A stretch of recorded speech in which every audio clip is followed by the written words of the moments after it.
On today's show, is it more likely that LeBron or Steph wins a fifth championship? We talk about that on today's Locked On NBA.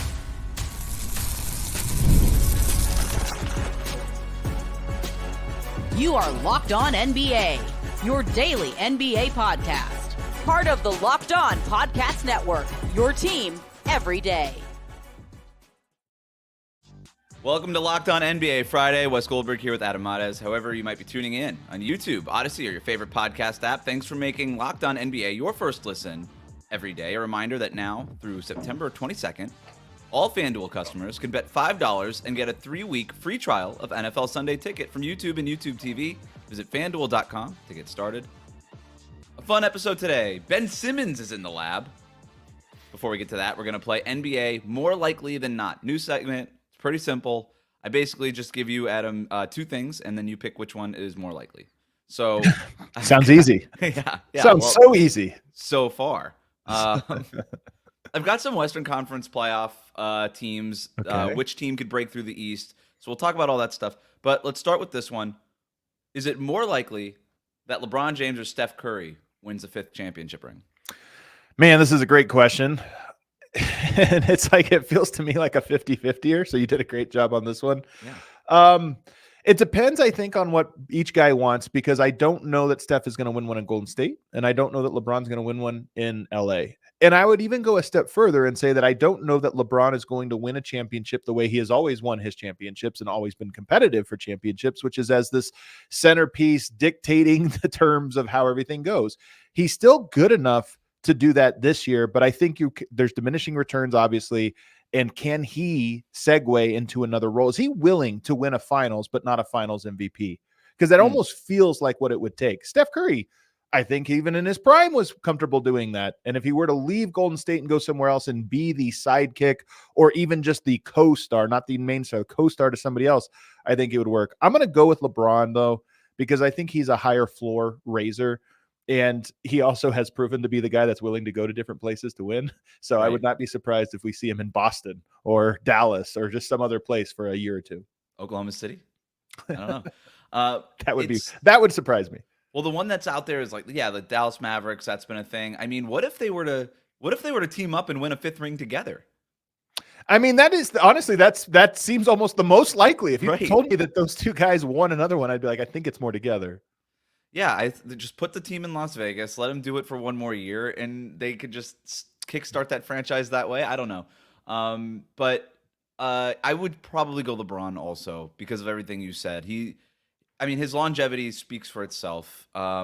He is a higher floor raiser, right? Like Steph's worst years, the Warriors can miss the playoffs. Like LeBron's worst years, the Lakers are still at least flirting with the playoffs or the play-in tournament.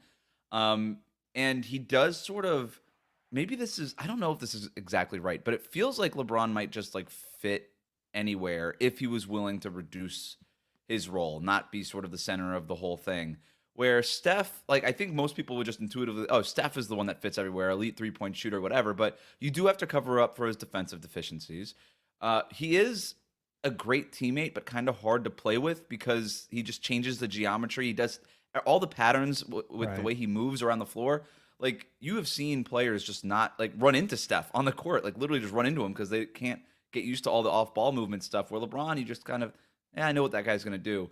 If LeBron just sort of graduates into just, like, I'm just going to be the point guard of the team and get everybody the ball, drive and kick kind of thing, I think that can kind of fit anywhere. So, I don't know. I would probably go LeBron, too, although it does feel like the odds are slim for either one of them. Do you think LeBron's team can win the finals without him being finals MVP? Do you think LeBron could do that? I don't know. I probably not right now. Yeah. But I don't, maybe in a year. Like, why wouldn't he just like look around and say, yeah, you know what? Let me just go get that fifth ring. I already played with my kid for a year. It wasn't all it was. I thought it was going to be maybe. Like, we're already saying that, huh? Right. He's like, turns out Bronny isn't going to push me over the top here. It wouldn't surprise me if he looked around and just said, you know what?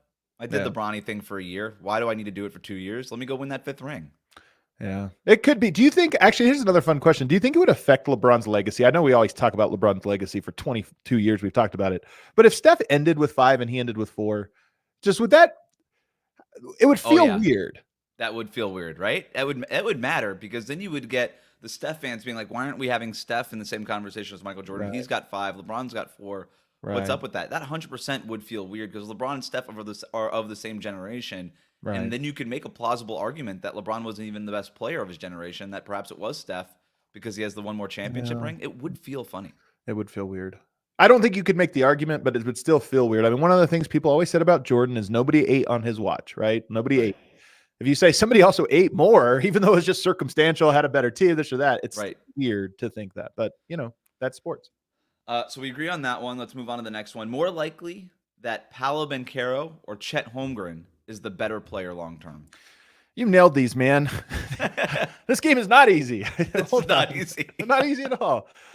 So with this one, I think Chet Holmgren is the more likely player to be exactly what we think he's going to be, a rim protecting, 3-point shooting player. And by the way, he has some skill, like ball handling skill that he does not tap into. And I think the fact that he doesn't tap into or didn't tap into those as much in his rookie season is a credit to him.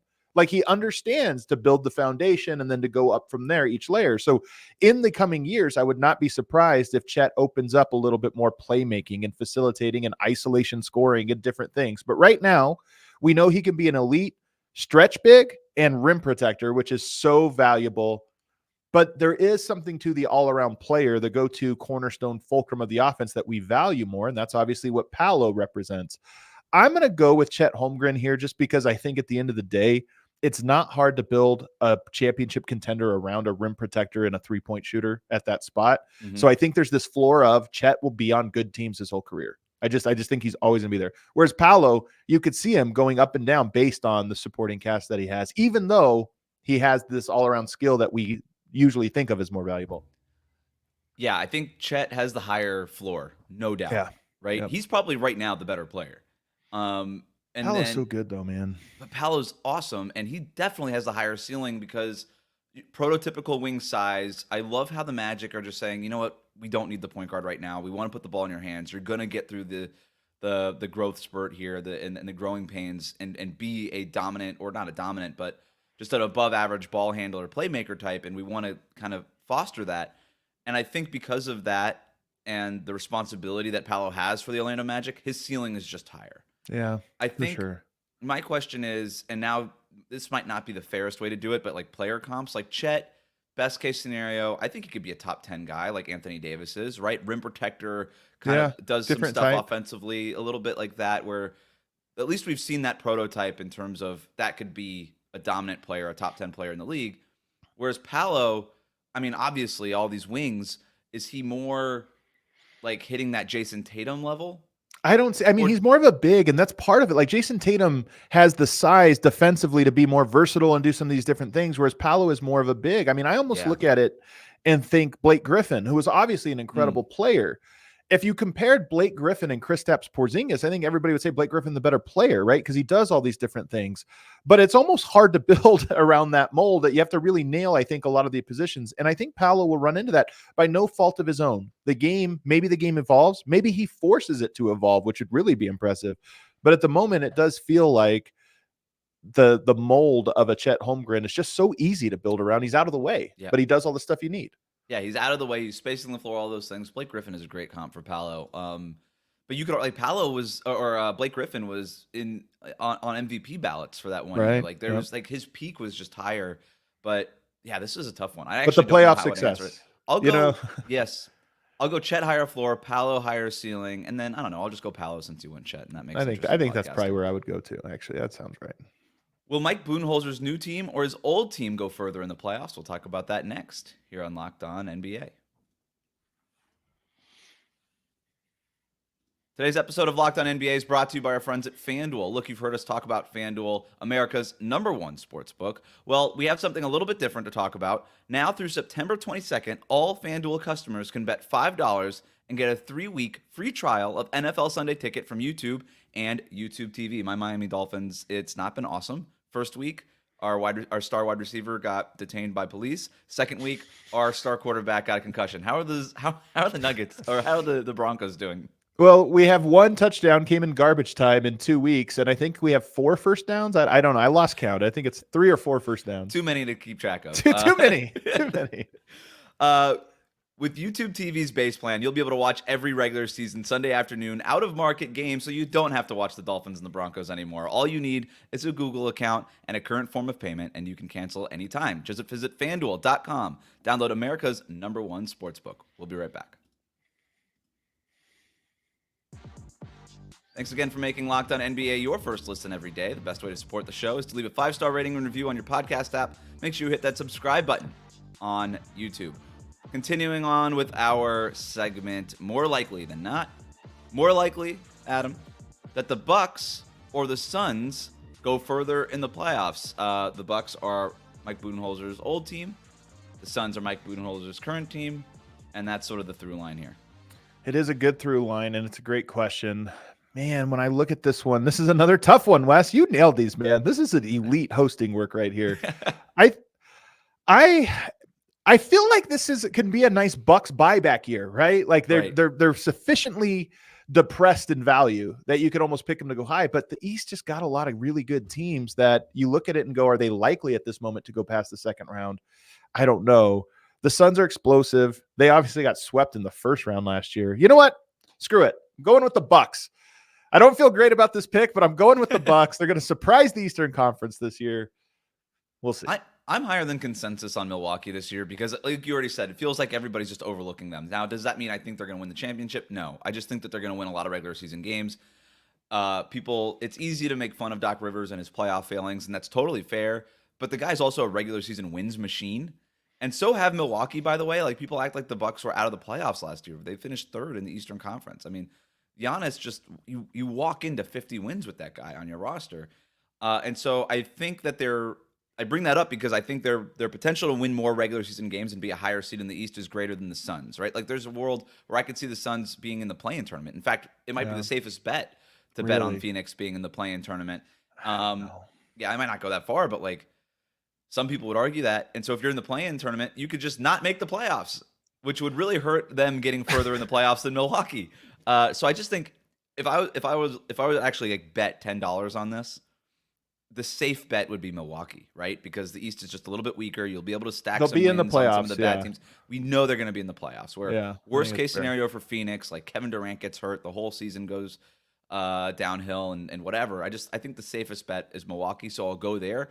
But I also kind of like this Phoenix. I know I'm kind of buying in Phoenix. This is the thing. Yeah, we're both starting to drink the Kool-Aid on the Suns for the 5th year in a row. Good job, guys. All right, we're going to go on the other side of this. Okay. More likely that the Brooklyn Nets or the Washington Wizards finish with the worst record. Man, real Sophie's choice here, but I'm going to go with the Wizards. I just look at that roster and I don't know what they're going to do. You got to get a lot of minutes to a player who once went scoreless at Summer League. Wasn't it? Summer League, he goes like 0 for 14 or something on his shot. I can't remember what it was. Something horrible.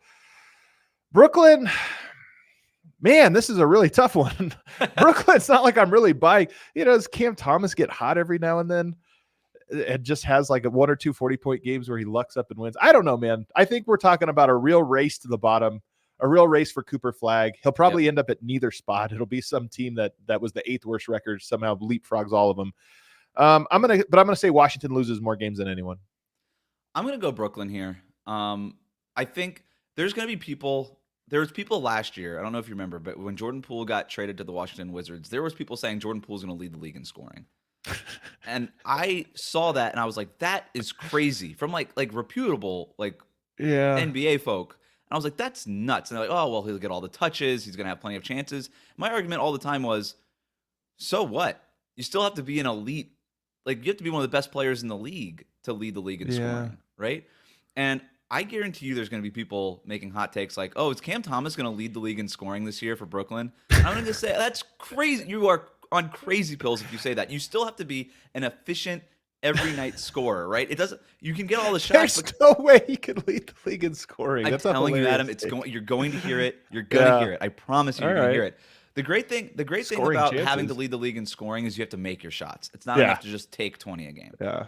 And so, I don't think that that's going to happen. However, Brooklyn needs it to happen for them to win any games. And I also think they've got a couple of trades left. Like Dorian Finney-Smith and Cam Johnson are fine players. They might not be on the roster by the end of February. So Yeah. I would go Brooklyn here. Their roster really stinks. Man, new coaches. There's a lot. I don't know, man. I look at there and I say they have players that I actually kind of like. I mean, you mentioned Cam Johnson, Bojan Bogdanovic. They got guys that I look at and I'm like, I like them. Who do I like on Washington's roster? I mean, I guess you could say I kind of like Malcolm Brogdon, or is he good there? Well, I don't know if there's another player I like. Games. Kuzma I don't know if there's... is a good player. You don't have to like him. I don't but he's a good player. Yep. That's tough. Keep going. You're going through it. Yep. You're like Richaun Holmes, he's feisty. Jonas Valanciunas is big. Well, this is not going to be great. It's Washington. Book it. It might be Washington. They are the most unserious team in the league, so they already have that. There's that too. Next one. More likely team from this group to break through in the East and crack basically the top 4 in the Eastern Conference. The Pacers, Magic, Cavaliers, or Heat. So I'm going to qualify the top 4 in the East. Everybody's top 4: Boston, Philadelphia, New York, and Milwaukee. So which one of these 4 teams is more likely to break through to one of those top 4? Pacers, Magic. What were the other 2? Pacers, Magic, Cavs, Heat. I'm going to put the Cavs and the Heat to the side because I don't think it's them. I think it's Pacers or Magic. And man, you're talking about 2 of my favorite teams here. The Pacers have maybe more continuity, because the pieces came over last year, whereas you're talking about working KCP into the rotation. I mean, he's an easy player to work in. I'm going to go Pacers still. They've done it once already. I think that their system maybe is a little bit easier, but man, I love both teams. And I might actually tell you both. I think that there's a chance that like Milwaukee and maybe the Knicks, maybe the Sixers, maybe even the Celtics with all the injuries they have to start the year are a little bit lower than we think. And those teams just win the regular season the way we think Oklahoma City is going to win the regular season. But I'll go Pacers as the more likely one. Yeah, so in terms of regular season wins, I agree. I think it's the Pacers. The Cavs have won a lot of regular season games these last couple of years, though. And they have so much talent, right? Donovan Mitchell, Darius Garland, Evan Mobley, Jarrett Allen. Like, they have as much talent in their starting 5 as anybody in the Eastern Conference. And I think their depth is fine. I think Atkinson is a good hire. I would say in terms of stacking wins in the regular season, I'll probably go Cleveland just because I've seen them do it. Okay. Yeah, I think their floor is the highest out of all these teams. And then I would probably go Pacers also.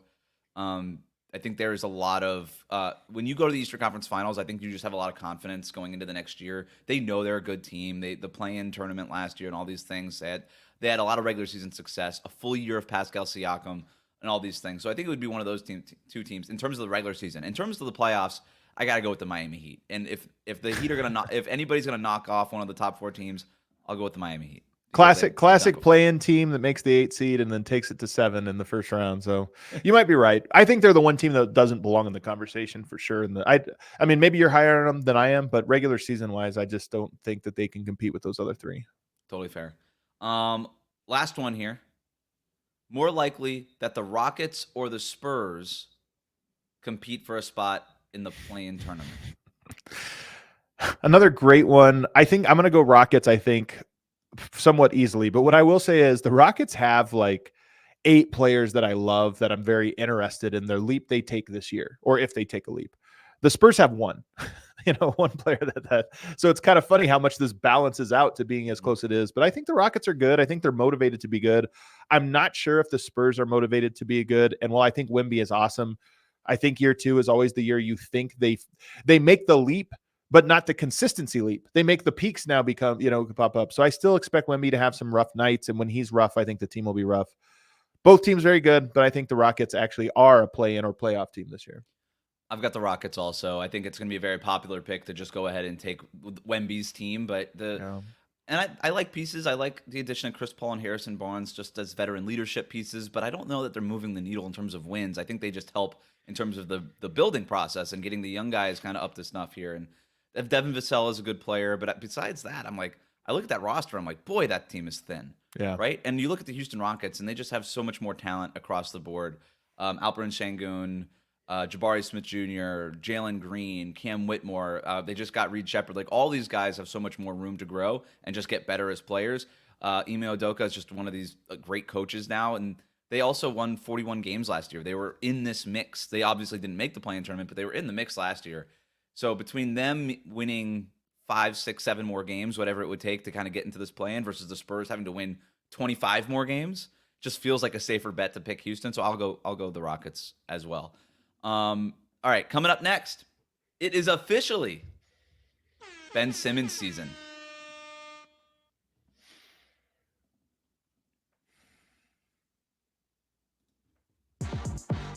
Thanks again for making Locked On NBA your first listen of the day. Best way to support the show. Subscribe on YouTube, 5-star rating and reviews on your podcast app. Always appreciated. Adam, it's Friday. Yeah. Which means it's time to count down to the weekend with our weekly power ranking. I'm a system player. I am a system player. Go power rankings. Go power rankings. Love it. Adam, I don't know if you've heard, but we are officially in Ben Simmons season. Oh man, that's the week before the preseason. That's his season. That's his season, because Chris Brickley, his skills coach, posted a video of Ben Simmons making step back threes in a gym, some standstill threes, some high arcing layups, and he says in his caption that a big season is coming for Ben Simmons, all-star type of year. Well, then I changed my vote, and I'm definitely taking Washington as the worst team. Right. Brooklyn to the moon. We didn't even mention Ben Simmons on that roster during that part of the segment. What I love about Ben Simmons' season is it's not even like July, because that would be too early. I'm not sure if he's in the lab in July. It's not even August. It's September 19th through September 30th is Ben Simmons' season, because it's like, all right, 1 week to go. Let's get in the lab. Let's put up those threes in that one gym everybody works out in. Yep, and I saw the York. video, by the way. And the funny thing is, workout videos don't mean anything no matter what you see. But that one was the ultimate, like, he's not even sweating. He's kind of walking from spot to spot. I was like, was he in the lab for like hard cuts in between the shots? I'm like, how many misses were in between either shots? It's like you could edit him. It's like, wow, this guy doesn't miss. It's like, well, they didn't post the missed ones. He's not jumping. He's not doing it. I just was like, man, come on. The workout video stuff it should be illegal. Like, it shouldn't even be allowed. It's like, what's the point? You're getting your fans' hopes up. It means absolutely nothing, but it happens like clockwork every year, specifically with Ben Simmons. So that is the inspiration for this week's countdown. We're counting down the top 5 in the lab players in the NBA. Those players who we can always count on to be in the lab, and with a little bit of comedic relief as well. I got 2 honorable mentions here. They're a little bit newer to the game, but maybe, in a couple of years, if they keep staying in the lab and posting videos about it, that they'll make their way onto the official list. Trae Young, quiet in the lab guy, always posting videos and mostly photos around this time of him lifting weights and beads of sweat on a close-up, looking determined right into the camera. It's an annual tradition. The thing about Trae, though, is he's an actual hooper. He loves to hoop. So I think that his workouts are intense. I imagine he dominates the pickup circuit, in the summer in these runs. So it's almost different with him than it is with Ben Simmons. I agree 100%. But if you look at these photos, it looks like he's filming like a Vogue shoot or something. It's so just true. Hilarious. And then Tyler Hero lifting weights every year. He's putting on 10 to 15 pounds of muscle, and every year he's still Tyler Hero, which is a good player, but he's not going to be like LeBron James at any point. Yeah. So in terms of strength. So those are my honorable mentions. Number 5. Yeah. James Harden looking slimmer. Muscle Watch 2024. Every year we get James Harden be like, oh, James Harden looking slim in the lab here. Yeah. What do we got in store for James Harden? Every single year we get it. Along the same lines, Adam, Zion Williamson looking slimmer. Man, this one's for real though. Hold on. Time out. Have you seen the pictures of on the Great Wall of China?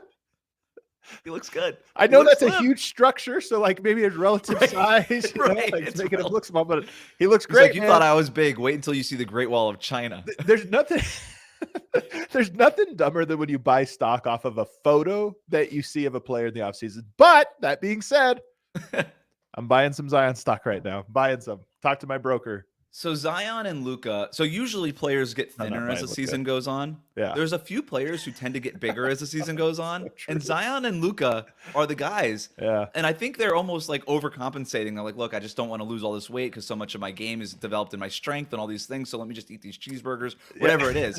Like, I don't know, but they get like bigger as the year I goes see. on. I think it's the opposite. Like, this is me as a fellow fat kid. I know how this goes. You like, oh, I worked out hard today.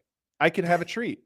And it's like, I lost 1,000 calories, but I ate 2,000 extra calories. So it's net positive. I deserve a milkshake. I deserve it.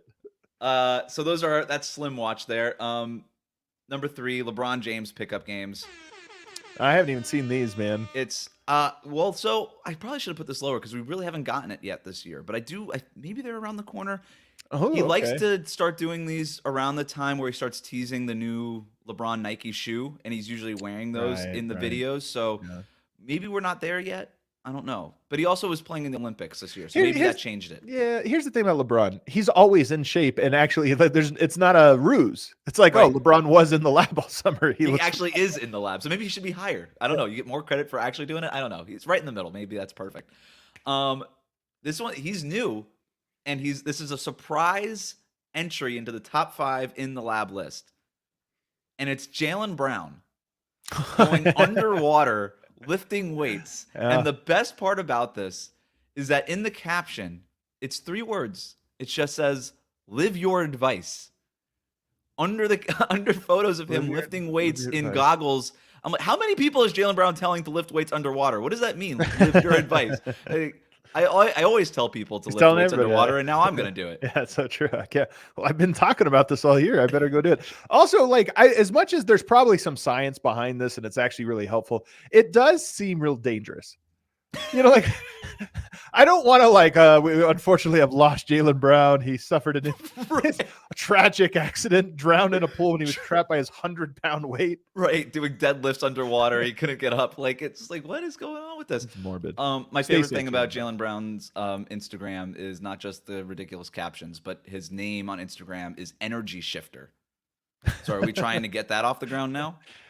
Yeah, you know what, man? He's a character. Yeah. He's a character. Number 1, of course, it's just Ben Simmons. It's nobody's gonna beat Ben. Yeah. Elite in the lab. Elite. Ben Simmons, if he were just judged on his in the lab Instagram summer stuff, would be in the Hall of Fame. If he never played an NBA game, if you just judged him off the lab, you'd be a Hall of Famer. I mean, here's the thing about Ben Simmons. He's awesome. He should be great. Like, his problems are not, like as fungible or tangible as everything else. Here's the thing, though. Whenever you see players like Yusuf Nurkic, an all-time Hall of Famer, off-season workout guy, your guy, Hassan Whiteside, I don't know, every summer he's hitting threes and he's like, hey, I'm adding it to my game. Stop. That doesn't belong in your game. With Ben Simmons, I feel the same way. I want to see him shooting 4-foot jump hooks, floaters. I want to see him like offensive rebound, jump hook over the center, because those are the shots that he doesn't take that he needs to take. The 3, I mean, come on. It's such a great point. Like, you're all of a sudden just going to walk in and start being Houston Rockets James Harden? Right. Like, nobody's expecting that of you. Just take the shots at the basket. That's the And one it's that never broke you. catch and shoot 3. It's always 3 crossovers, sidestep 3. And it's like, if Ben Simmons takes that, he'll get benched on Brooklyn. Brooklyn will be like, we can't afford this. Right. We need more shots for Cam Thomas. I wish we got like Tim Duncan in the lab, because that's exactly what he'd been just like pivot, bank shot, pivot, bank shot. It's like Ben Simmons should do that. He would get so much more respect. Are you buying the Ben Simmons comeback? I kind of am, though. Yeah, He's a good player. He looks really good in the lab. He looks really good. No, here's the thing. What am I buying? I'm buying a negative asset stock, and I think that it could become a neutral stock, which is, hey, he's not afraid to shoot layups anymore. He looks good in the lab. Looks good in the lab, man. Hitting those step backs. Thanks so much for making Locked On NBA your first listen every day, everydayers. Make sure you're subscribed on YouTube, Odyssey, and wherever you get your podcasts. Have a great weekend.